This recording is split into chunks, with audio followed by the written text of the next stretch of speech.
Evet arkadaşlar, doğru bildiniz. Yağız Kağan Erdoğmuş. Ülkemiz satrancının parlayan yıldızı. İlk ciddi başarısına bundan tam 5 yıl önce ulaşmıştı.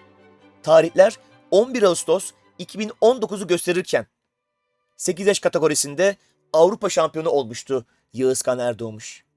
Ne mutlu bana ki maçı bittiğinde ilk tebrik eden isim olmuştum. 12 yaşına geldiğinde dünyanın en genç büyük usta unvanına erişenler listesine giriş yaptı. Hem de 4. sıradan. Üzerindeki isimlere baktığımızda dünyanın top isimleri olduğunu göreceksiniz. Kaldı ki onları da birkaç ayla kaçırdı. Gukesh. Birkaç ay sonra Dinkleren dünya şampiyonu maçına çıkacak olan isim. Yetmez. Judith Polgar'ın 30 yılı aşkındır elinde tuttuğu 2500 Elo rating rekorunu da kırmayı başaran isim oldu Yağız Kağan. Ve 2550'yi geçen en genç isim olarak adını tarihe yazdırdı. Yetmez hocam. Daha da söyle. Söylüyorum.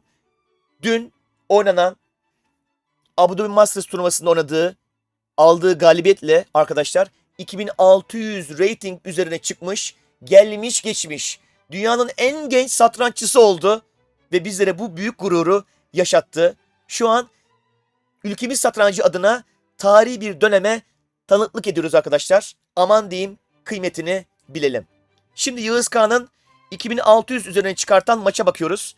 Beyazlar D4 oynuyor. Siyahlar D5 yanıtını veriyor. Hocam Yağız Kağan'ın yanında neden IM yazıyor? Hani GM'ydi? GM olmak için tüm şartları yerine getirdi. Fakat onayı eksik kaldı. Onayı da Eylül ayında satranç olimpiyatlarının sırasında toplanan komisyonlar tarafından onaylanacak. O yüzden şu an kayıtlarda IM gözükmesinin nedeni bu arkadaşlar. Yağız Kağan C4 ile vezir gambitine giriyor. Eğer siyahlar bu gambiti kabul ederse kabul edilmiş vezir gambiti, oyunda olduğu gibi piyonu korumayı tercih ederse kabul edilmemiş vezir gambiti oluyor. Teorik hamleler: at C3 gelişim, at F6 gelişim, fil G5 gelişim, fil E7 gelişim, E3 filin önünü açarak gelişim, rok gelişim, at F3 gelişim, C6 nasıl bir gelişim? Arkadaşlar C6 bir hazırlık hamlesi. Siyahlar bu oyunun devamında C4'ü alacak. Fil C4 alındıktan sonra da B5 sürecek. Böylece vezir kanadından filini fianchetto geliştirecek. C6 B5'i destekleyen bir hamle. Yani bir hazırlık hamlesi. Atı nereden çıkacağız? Atın da gelişim yeri D7. Beyazlar vezir C2 gelmiş. Önce fili gelip sonra da vezir gelebilirdi. Bunlar da yine teorik gelişim hamleleri. Siyahlar atını geliştiriyor. Yağız Kağan filini geliştiriyor. Vezir fil bataryası H7'de bir baskı oluşturuyor ama bu büyüyen bir baskı değil. Çünkü atlar orayı sağlama almış vaziyette. Yine de siyahlar H6 yaparak file saldırıyor. Teoride daha çok fil H4'e çekilmiş ama Yağız Kağan'ın bir fikri var. Bir fikri var arkadaşlar. Bir çalışması var. Fil F4'e çekiyor. Birazdan göreceksiniz. Bu hamle çalışmasının bir parçası. Siyahlar artık sıra neye geldi? DC4 alıp B5 sürmeye, peşinden de fili geliştirmeye geldi. O yüzden teoriye bağlı hamleyi oynuyor DC4. Tabii ki Yağız fil C4 ve B5 hamlesi geldi. C6 hazırlık hamlesinin devamı. Yağız filini yine aktif olan çapraza geri getiriyor. Siyahlar son gelişmemiş hamlesini yapıyor. Yağız Kağan da gelişimini rok ile tamamlıyor. Artık açılış tamamlandı. Oyun ortasına geçildi. Beyazlar merkezdeki piyon üstünlüğünü kullanarak devam etmeye çalışacak. Siyahlar da bir şekilde C5 sürmeye çalışacak. C5'i hemen süremez. Çünkü B5 piyonu korumasız kalıyor. Ama siyahlar bunu hazırlayan hamlelerle devam edecek. Kale C8 bunlardan biri. Kale ile veziri aynı dikeye koyarak C5'i daha güçlü hale getiriyor. Yağız Kağan ev hazırlığını burada da devam ettiriyor. Kale F D1 geliyor. Bakın neden kale F D1 geliyor. Birazdan göreceksiniz. Siyahlar C5'i hazır hale getiren son adımı da atıyor. A6. Artık B5 A piyonu tarafından korunmuş olduğu için C5 için hazır. Aslında bu oyunda C5 engellenemez arkadaşlar. Ama Yağız Kağan güzel bir çalışma yapmış. Antrenör ekibini burada tebrik ediyorum. Çok güzel çalışmışlar. Çok güzel hazırlamışlar. At E5 geliyor arkadaşlar. At E5. Bilgisayara göre, Stockfish'e göre Yine de siyahlar C5 oynamalı. Ama siyahları bekleyen zorluğu size göstermek istiyorum. C5'e DC5 alacaktı Yağız. D dikini açacaktı. Ve burada bir gizli açmaz oluşturacaktı.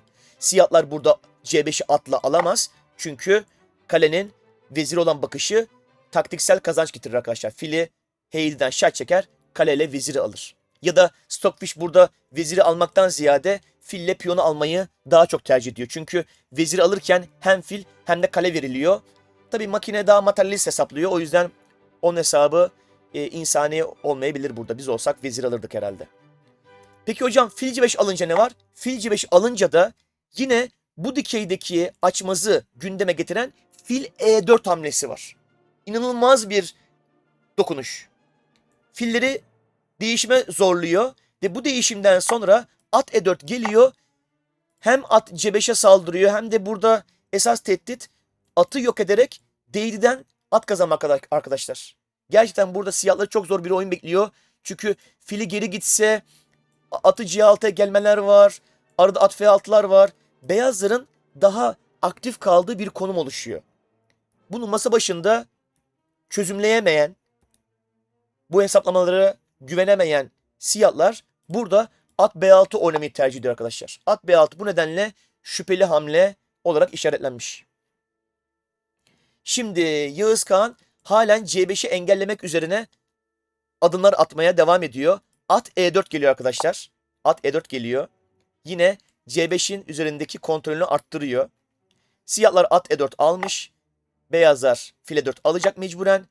Halen C5 oynanamaz. Burada bir açmaz var görüyorsunuz arkadaşlar. Ve siyahların zaten at B6 gelirkenki amacı atı D5'e konumlandırmaktı. Bunu yapıyor. Ve yine burada C5 yapmayı amaçlıyor. Yağız Kağan o C5'in ilerlemesini durdurmalı. Durdurabilirse geri kalmış piyon oluşacak ve ona baskı üretecek. O yüzden atını D3'e çekiyor. C5'i engelliyor. C5 yine sürülemez. Çünkü beyazların 3 tane taşı orayı kontrol ediyor. Siyahlar at F4 alıyor. Piyon yapısını bozmamak adına at F4 alıyor. Zaten D4 de orada boşta kalırdı. Halen C5 sürülemez çünkü tekrar açma söz konusu oldu. Fil D6 gelmiş siyahlar. Burada atı yok etmek istiyor. Bir de file daha iyi bir çapraz kazandırmak amaçlı. Belki de ileride veziri buraya gelmek amaçlı. Yağız Kağan burada G3 yaparak hem atını sağlama alıyor hem de vezirin H4'e gelmesini zorlaştırıyor arkadaşlar. Siyahlar da vezir E7 ile yine C5'i destekleyen bir hamle oynuyor. Hem de kalenin dikiğinden kaçarak C5'i güçlendirmiş oldu. Yağız Kağan tekrar atını D3'e gelerek o C5 sürülmeyecek diyor. Bakın çok enteresan. Siyahlar C5 yapmaya çalışıyor. Beyazlar C5'i engelliyor. Böylece C6'da bir zayıf piyon oluşturmaya çalışıyor Yağız Kağan. Siyahlar son tembel taşını da çalışkan yaptı. Beyazlar da son tembel taşını konuyla ilgili çalışkan yaptı. Şimdi siyahların sıkıntısı burada biraz büyük. Zaten İbre'yi de gördünüz. İbre'ye baktığımızda beyazların konumu daha iyi. Çünkü taşları daha iyi.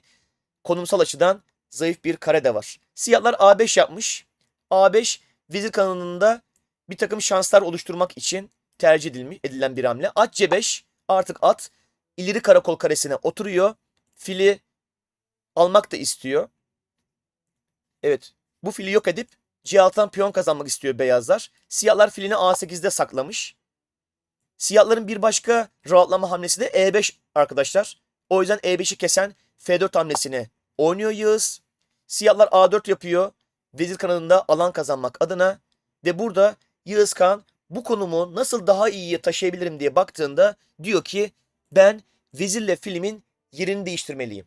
Yani fili arkaya, veziri önüne koymam gerekiyor. O yüzden veziri E2'ye çekiyor. Sonra fili B1'e kadar çekecek. Veziri de önüne getirecek. Vezir E2 güzel bir hamle. İleride belki H5'e de oynanabilir. Siyahlar vezir A7 gelerek C5'teki atı at üzerinden bir karşı oyun kurmaya çalışıyor. Burada Yağız Kağan fili geri çektikten sonra veziri önüne geldiğinde mat saldırısı yaptığında siyahların G6 gibi bir hamlesinin olacağını biliyor. O yüzden H4 oynuyor. H4 hamlesi H5'e kadar dayanacak. Siyahların G6 fikrini zorlaştıracak.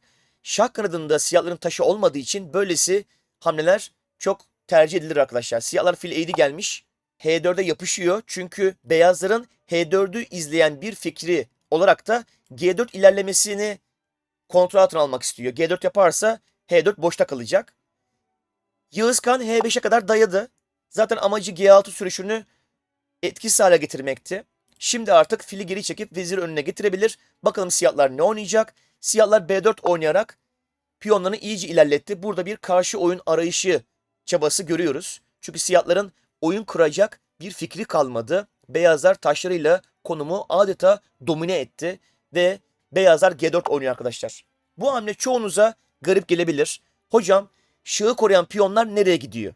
Arkadaşlar eğer merkez kapalı ya da oyunda olduğu gibi kontrol altındaysa, açılması sizin kontrolünüzün altındaysa, kapalı kalması sizin kontrolünüzün altındaysa böylesi kanat hamleleri sorun yaratmaz.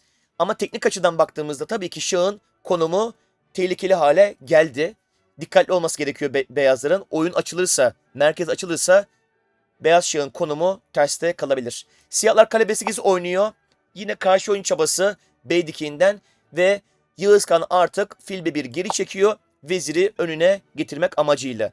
Siyahlar B3 oynuyor. Beyazı A3'e zorluyor ve Şah F8 gelecek olan tehdide profilaktik bir yaklaşım sergiliyor. Erken tedbir hamlesi alıyor. Burada Yağız Kağan artık Vezir D3 sonrası Vezirle H7'ye sarkma planından vazgeçiyor. Çünkü bu plan ona bir şey getirmeyecek. Gerekirse siyahlar Şah E8 gelerek Fil F8 ile orada sağlam bir duvar örecek. O duvarı aşamayacak maalesef Yağız. Bunu gördüğü için burada artık kararını tekrar güncelliyor ve C6 üzerine baskısını arttırmaya hedefini değiştiriyor arkadaşlar.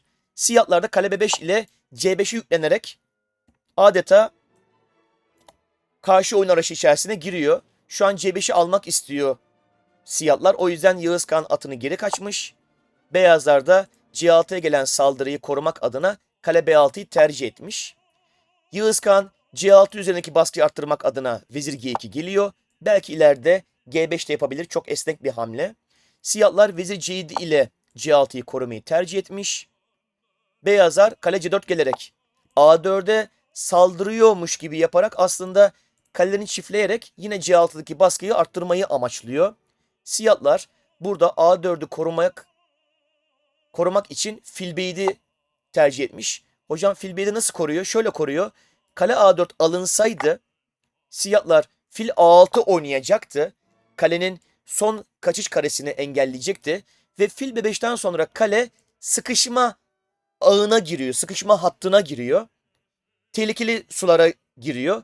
O yüzden bir piyon için bu riski almak istememiş. Fil B7'ye kalelerini çiftlemiş arkadaşlar. Tabii ki makineye sorduğumuzda kale A4'ü al diyor. Oradaki matematiksel hesabı yapabildiği için makine devamında ben onu kurtarırım bir şekilde diyor. Ama bu masa başı için insan açıdan riskler taşıyan, cesaret isteyen bir karar arkadaşlar. Siyahlar yine de fil A6 geliyor. Hani alırsan yine fil B5 yapacak. Ve kale C6 alıyor. Kale C6'ya makine hatalı diyor. Kale A4 alman daha doğruydu diyor arkadaşlar. Kale C6'ya kale C6, kale C6, Vezir A5'ten sonra aslında beyazlar bir piyon öne geçti hocam. Neden bu hatalı oldu? Niye oyun dengeye geldi? Çünkü arkadaşlar siyahların karşı oyun şansı doğdu. Hatırlıyorsanız beyazlar G piyonunu sürdüğünde şahının konumunu teknik açıdan zayıflatmıştı. Şimdi o baş gösteriyor. Bakın burada atı kesip Vezir E1 karesini kullanmayı tehdit ediyor. Yani beyazların kampına girmesi çok ama çok tehlikeli olacak. Piyonun da buraya kadar gelmiş olması kritik. Bu piyonlar giderse oyunu hemen kaybeder beyazlar. O yüzden alelacele kalesini geri geliyor Yağız. Ama siyahlar bir de F5 yaparak oyunu iyice açıyor ve durum giderek kritikleşiyor. Şu an dikkat ederseniz GF5, EF5 sonrası fili kaçarsa Yağız atı kaybedecek. Burada mecburen at E5 oynaması gerekiyor. At E5 sonrası da fili aldığında siyahlar mecburen Vezir G6 gelerek buradan mat tehdit edecek. Siyahlar da Şah G8 geldiğinde sürekli şah çekecek arkadaşlar. F7'den Şah, Şah 7'ye kaçtığında F5'ten Şah, G8'e kaçtığında Vezir E6 şah fark etmez. H7'ye kaçıyor. Vezir F5 şah çekiyor. G8'e kaçıyor. F7'den şah çekiyor. H7'ye kaçıyor.